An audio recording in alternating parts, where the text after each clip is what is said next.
Hello, I'm Kim Kylland, coming to you from the 59th Annual CAS Awards in Los Angeles, California. We're here celebrating the talented people who bring your favorite films and TV shows to life through the art of cinematic sound. Let's go meet some of them.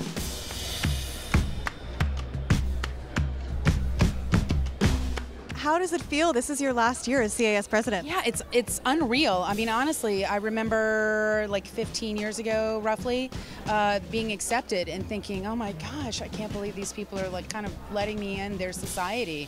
And I feel that way every time I chair a board meeting. I felt like that every time I throw an event. It hasn't changed at all. Since I was first starting the business and I looked at titles and I saw people with the initials after the name, I thought, what is it? That's really cool. And now I have that. So I'm very excited about that. You not only have that, you're going to be the president soon. That's so exciting. Congratulations. Well, thank you very much. Sound people, we usually just work in the dark. We work alone. We only see a few people. So it's nice to see everybody on this evening. We're all dressed up. It's nice. So you have two projects. I want to pick What We Do in the Shadows. You know what you are? A proper jabroni. I am not a jabroni. You are jabroni! What was the biggest challenge of working on that show for you personally? We get to be very creative on that show because you have to create monsters and all manner of things. So that's really fun, and I suppose that's the biggest challenge is getting that right. So Shoot! Roll it!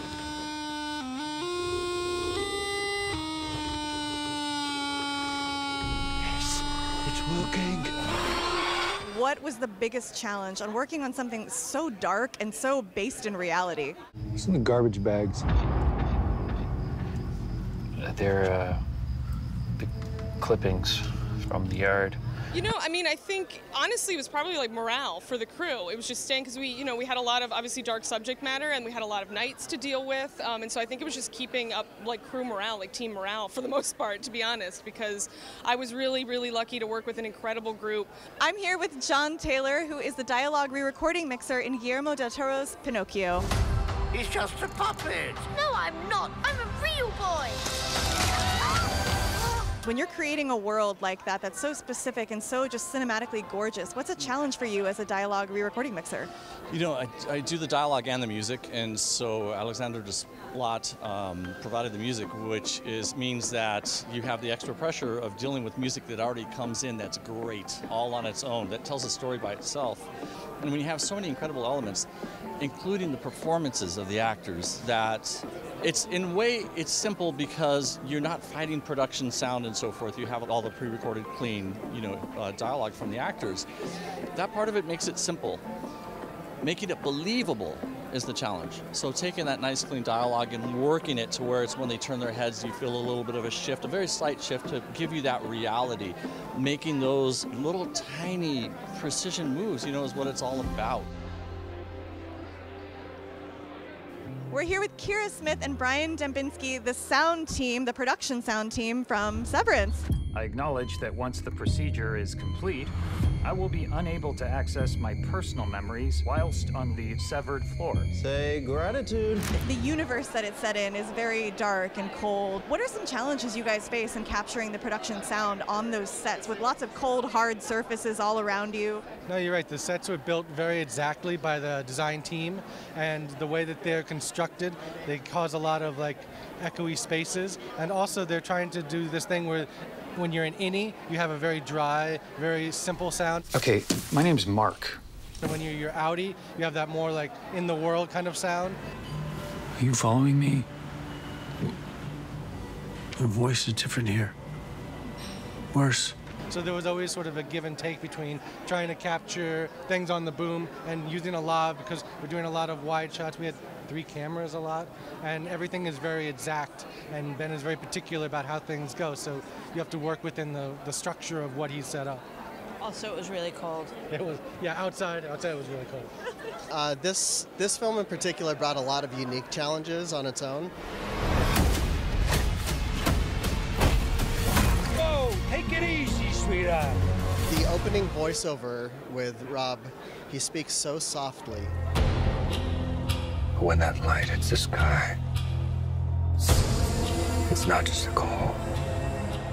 To be able to get the voice and the feel of what Matt and Rob wanted to get while playing over loud music and everything, so that was a challenge, but at the same time, there was construction going on next door. So As we're cranking the mic pre's up, you could hear the jackhammer slightly in the background. So we had some assistants come and stop the tractors in the back. We're here with Andy Nelson, who's nominated for 2 pictures tonight, 2 amazing, strong pictures, The Batman and Elvis. We've got 2 completely different types of movies here. I mean, The Batman had all the challenges of Gotham City and the noir, the rain, the griminess, And then you move to Elvis. I mean, now talk about a completely different world. I wish to promote you, Mr. Presley. Gosh, what an incredible project to be thrown into the middle of, with all those contemporary music tracks from Doja Cat and Stevie Nicks and Jack White, Casey Musgrave, and combined with Austin Butler, who's a complete genius. And so all I could do was kind of help to blend and preserve and sit with Baz and make it the best, most enjoyable ride we could. I think the thing that Andy and I share, we've been working together for 20 years, and honestly, there's just no border. There's no border between, the visual and the sound. There is no border. They are of the same cloth. They are in concert. I've done so many movies where when I'm doing the movie and I think this will never work, and then suddenly I'll see the movie with the sound in it. Synchronize your feel and acting is believing, but it's the sound and all the effects that really can get you to that place. I'm here with Leslie Schatz, who was the re-recording mixer on Louis Armstrong Black and Blues, which is just such a moving documentary. My only sin All over the world, is in my skin. he had the respect They laugh at you. and the love of millions. Producer from Imagine, Justin, he said, look, I want this to be big. But then I'm like, well, we just got this music coming out of one speaker. So I did an experiment where I used a sort of reverb that was very short, so you couldn't really tell it was reverb, but it was enough to make it fill the room and make it feel like you were actually in the auditorium where it was being played. And I feel like it made it big without tampering with the purity of the music. Good evening, everybody.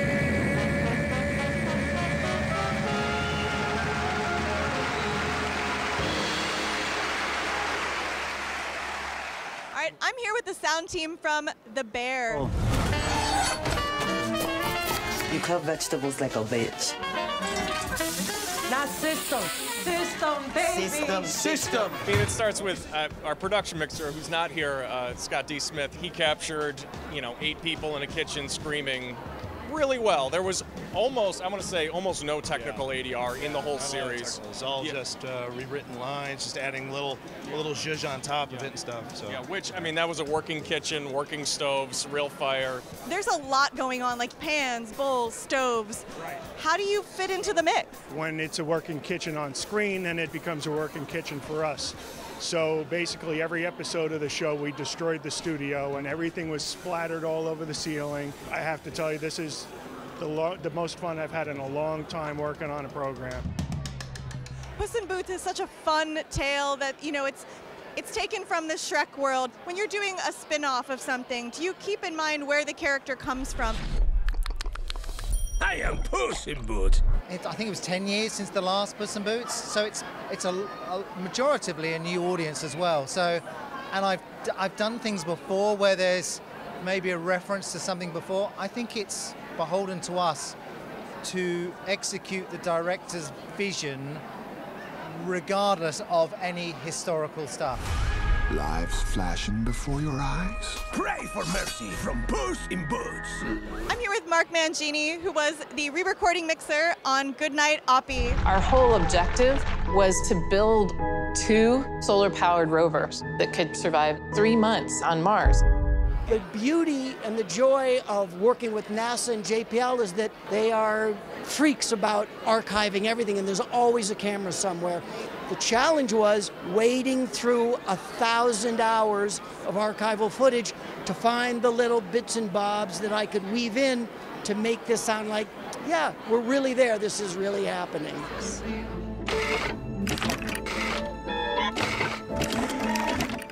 I'm here with Teddy Salas. He's the re-recording mixer for Barry. So help me God, if I get out of here, I'm coming for you. I mean, there's a great scene where basically like the sound took over, where NoHo Hank's sitting in a room and there's a whole ton of activity happening on a wall on the other side of the room.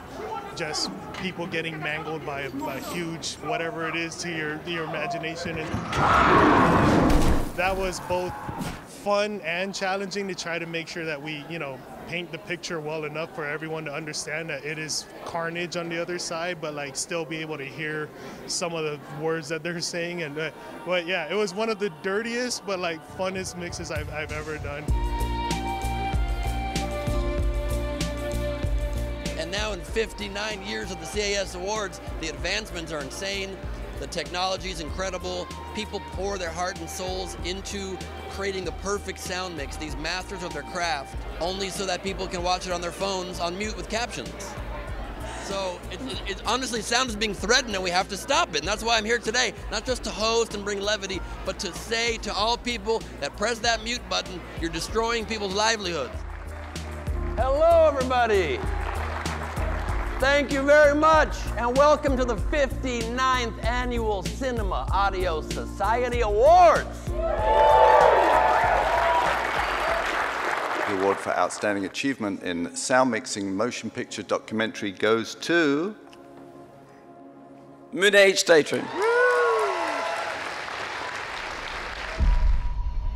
And you find yourself struggling to comprehend a deep mystery.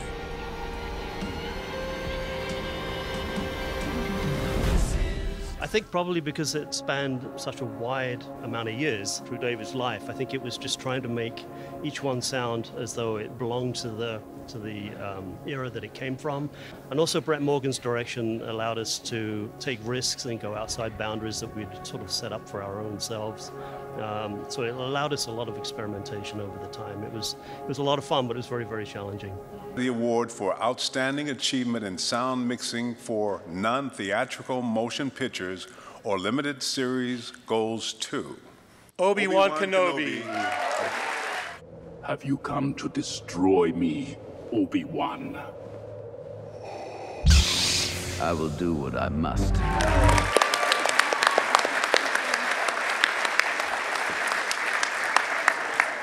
Thank you. The award for Outstanding Achievement in Sound Mixing for a Television Series 1 Hour goes to Better Call Saul.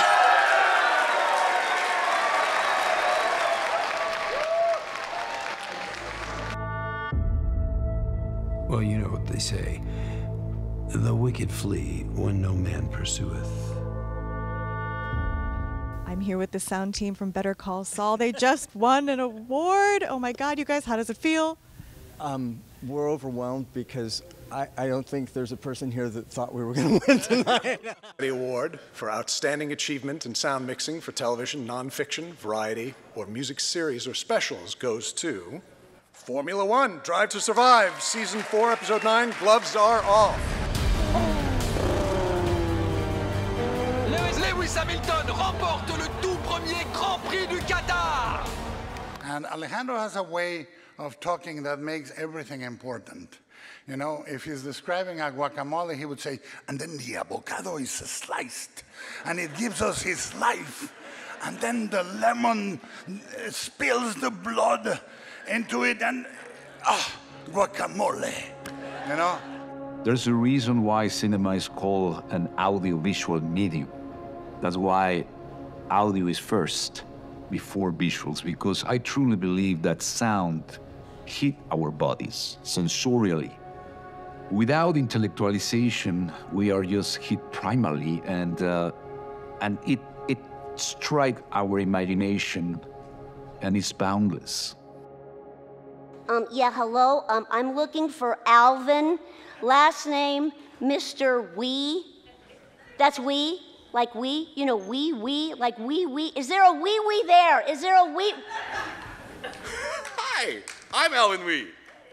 That has never happened before. The award for Outstanding Achievement in Sound Mixing for Motion Pictures Animated. Guillermo del Toro's Pinocchio!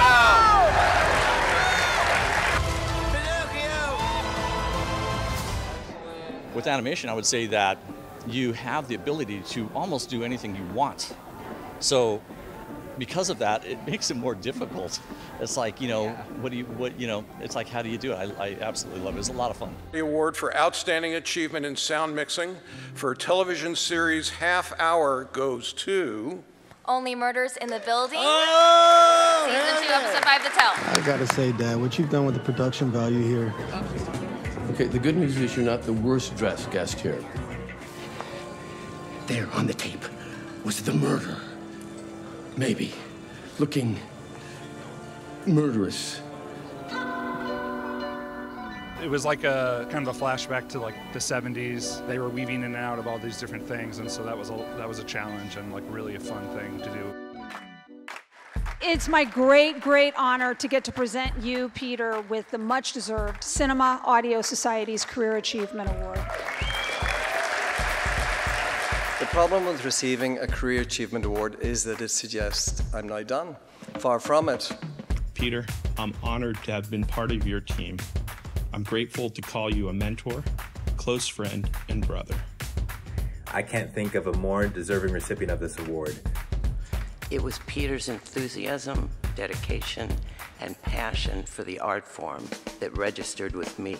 I remember doing voiceover with you, and you being so sensitive to character. You're obviously incredibly talented at what you do, but more than anything, you're a really good man. I tell him I hate to lose, because real sound is the way it is. So, even if I'm shooting by loud planes and trains and jet fighters, he complains that I like that. But he got an Oscar nomination. For now, for this great achievement and this very generous honor from your colleagues, I say congratulations and 3 cheers for Peter Devlin. Thank you so very much for this wonderful honor. Thank you. And the 59th Annual Cinema Audio Society Award for Outstanding Achievement in Sound Mixing for Motion Pictures Live Action goes to... Top Gun Maverick.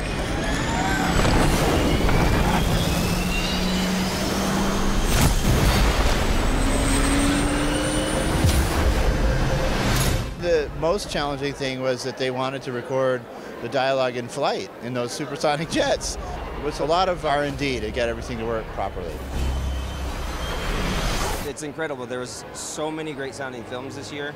I was for sure thinking All Quiet on the Western Front was going to win. That sounded incredible. Batman, Avatar, Elvis. I mean, it's just an honor to be nominated with them, and to win it, it's great. That is a wrap on the CAS Awards of 2023. We've had a great time here. Huge congratulations to all the nominees and winners tonight. I'm Kim Kylland, signing off.